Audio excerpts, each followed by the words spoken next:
Baik, Iwabillah. Siapakah Dajjal? Dajjal ini lahir di Samirah dan dia diberi nama Samiri karena lahir di Samirah. Nah, kenapa disebut Samiri? Karena lahir di Samirah. Dia lahir 100 tahun sebelum Nabi Musa diutus. Dan Allah Subhanahu wa taala memberikan kelebihan kepadanya. Pertama, dia diberikan umur panjang. Ya, yang zul umru ila yamsah, ila akhir zaman. Ya, dia ditangguhkan ajalnya sampai akhir zaman. Yang kedua, dia memiliki kecerdasan di atas akal jenius rata-rata umat manusia. Jadi sejenius apapun umat manusia yang normal, dia 60 tahun di atasnya. Sehingga penemuan-penemuannya, kecanggihan berpikirnya, kedewasaannya jauh di atas manusia. Rata-rata manusia normal.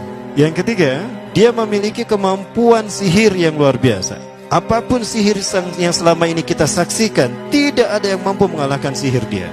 Sehingga saking luar biasa sihir yang dia miliki, seolah-olah orang mengenalnya selevel dengan Tuhan. Karena apapun yang semestinya menjadi perbuatan Tuhan, Dajjal bisa melakukannya. Nah, inilah saking hebatnya sihir Dajjal. Nah, nasab kelahirannya adalah nasab yang aneh para Allah. Dia lahir dari termasuk Bani Israel. Bani Israel ini keturunan Nabi Yakub. Yakub itu gelarnya Israel. Keturunannya disebut Bani Israel. Dari Yehuda. Yehuda ini adalah anak laki-laki dari istri pertama Nabi Yakub alaihissalam. Nabi Yakub istrinya 4. Yang pertama bernama Ya'la. Dari Ya'la ini melahirkan 6 orang. Salah satunya bernama Yehuda dan Lewi. Lewi melahirkan Nabi Musa alaihissalam. Yehuda melahirkan bangsa yang kita kenal Yahudi. Salah satunya Yehuda ini melahirkan generasi yang pada akhirnya melahirkan Samiri. Ya, kalau Rahil istri yang kedua, dan ini istri yang paling dicintai oleh Nabi Yakub, melahirkan 2 anak, Bunyamin dan Nabi Yusuf. Nabi Yusuf dan Bunyamin. Yang lainnya juga sama melahirkan 2 anak.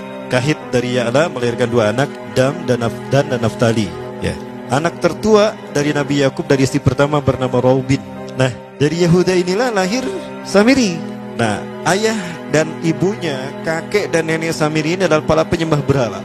Karena Samirah saat itu terkenal penyembah berhala. Ayahnya ini lahir dari proses perzinahan adik dan kakak, incest. Adik dan kakak berzina, lahir ayahnya. Adik dan kakak berzina, lahir ibunya. Jadi ayah dan ibunya ini lahir dari proses yang haram.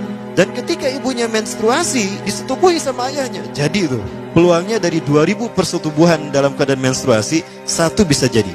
Karena menurut penelitian medis juga, bahwa darah kotor tidak menghalangi terjadinya fertilisasi. Tidak menghalangi terjadinya reproduksi manusia.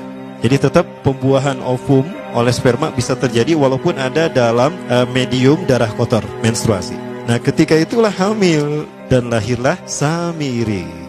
Rasulullah SAW menyebutkan dalam Musnad Imam Ahmad, ayah dan ibu Dajjal ini melewati perkawinannya selama 30 tahun tanpa melahirkan seorang anak pun. Dan di tahun ke-30 pernikahannya melahirkan Dajjal, melahirkan Samiri. Kelahirannya ini akan menjadi petaka bagi kedua orang tuanya. Dia adalah orang yang paling sedikit manfaatnya dan paling banyak keburukannya bagi manusia, terutama bagi kedua orang tuanya. Bahkan ketika dia lahir, alam semesta menolak kelahirannya. Dordar gelap, hujan badai, petir. Itu terjadi di malam di mana Samiri dilahirkan. Seolah-olah alam menolak kehadirannya. Nah, sejak lahir sampai usia 5 tahun, dia tidak netek sama ibunya. Kebayang, 5 tahun air susu ASI tidak ditetekkan. Itu yang menyebabkan terjadinya kanker payudara. Maka ibunya pun meninggal gara-gara kanker payudara ini. Nah, ibunya meninggal gara-gara itu. Terbukti apa yang disampaikan Rasulullah. Kelahirannya menjadi petaka bagi kedua orang tuanya. Begitu pula ayahnya, maka ayahnya menjadi single parent. Nah, kemudian di tahun yang kelima, sejak lahir sampai 5 tahun, kenapa dia menetek pada ibunya? Karena kerjanya tidur melulu. Disebut mati, dia bernafas dan cuma berdetak. Disebut hidup, dia tidak bergerak. Antara hidup dan mati, la yamutu wa la yahya. Nah, maka di usia ke-5 tahun, nah ini terjadi peristiwa yang menarik. Apa itu? Samiri bangun dari tidurnya di tengah malam dan tidak ada orang yang menyadari Samiri bangun. Dia merangkak dan pindah ke berhala yang terbesar. Nah, dia pindah ke pangkuan berhala terbesar, tidur di sana. Dan ternyata ketika berada di berhala terbesar tadi, ya, buang air kecil dan buang air besar.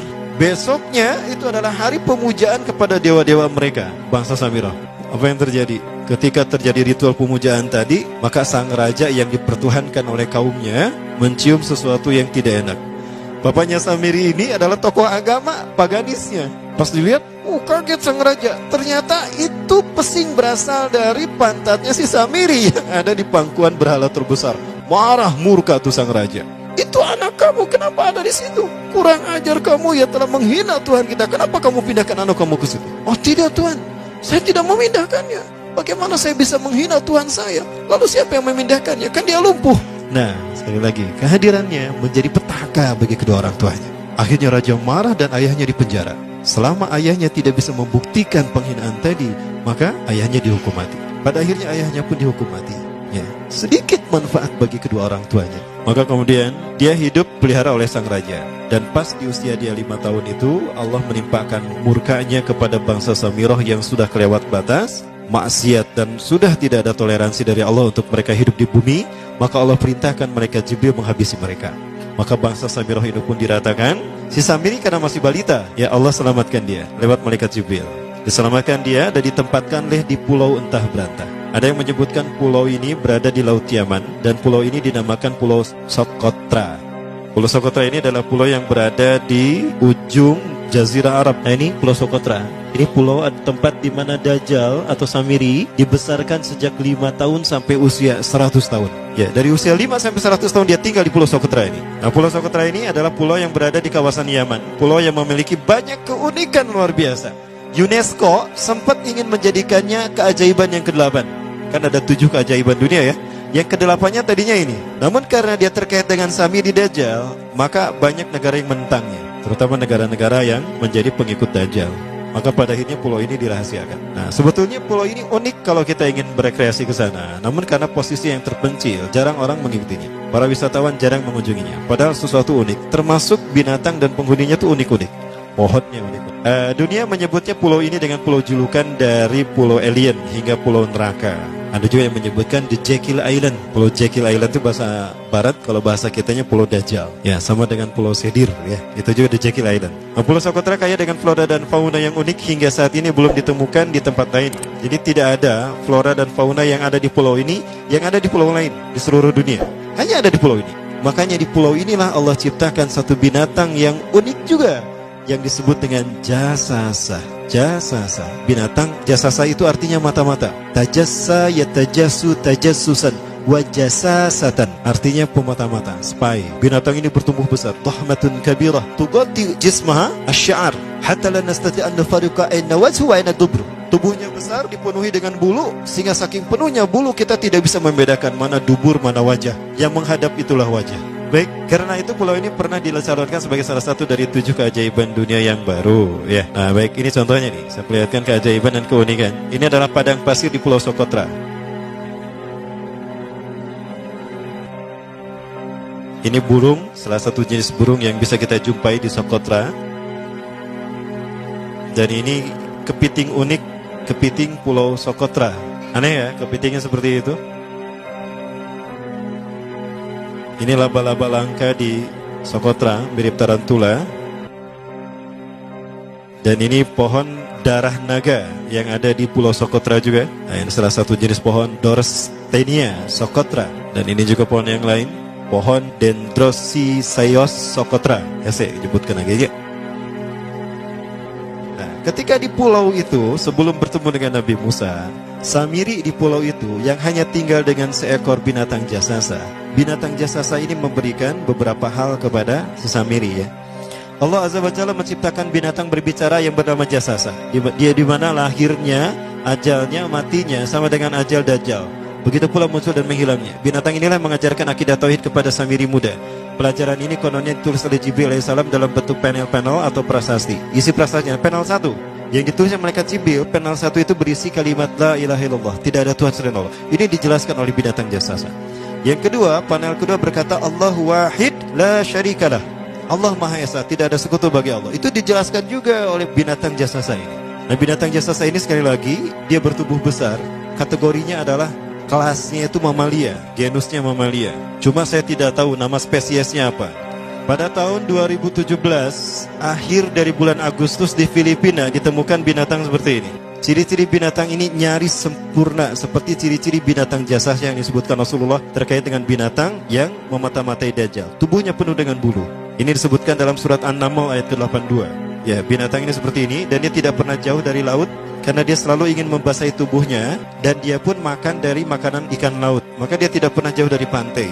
Seperti ini. Nah, binatang inilah yang mengajarkan prasasti mengajarkan akidah tauhid kepada Samiri muda. Yang ketiga, engkau diurus oleh Jibril. Karena itu janganlah engkau mengkhianati janjimu dengan Allah. hanya engkau saja di pulau ini. Panel yang kelima, makanlah dan nikmatilah makanan minuman yang menjadi rezeki dari Allah sesuai kehendakmu.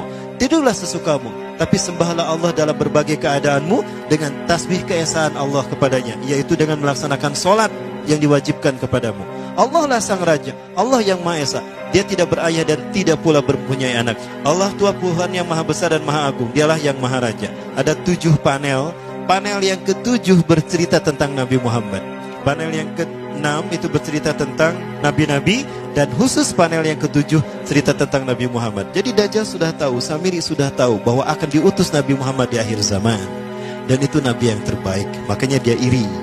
Nah, selesai panel ini disampaikan, maka binatang sejasasa berkata, wahai Samiri, saksikanlah aku telah menunaikan, innani qad fa'altu ma umirtu min rabbi. Demi Allah, saksikan, aku sudah menunaikan apa yang diperintahkan padaku, kata bintang jasasa.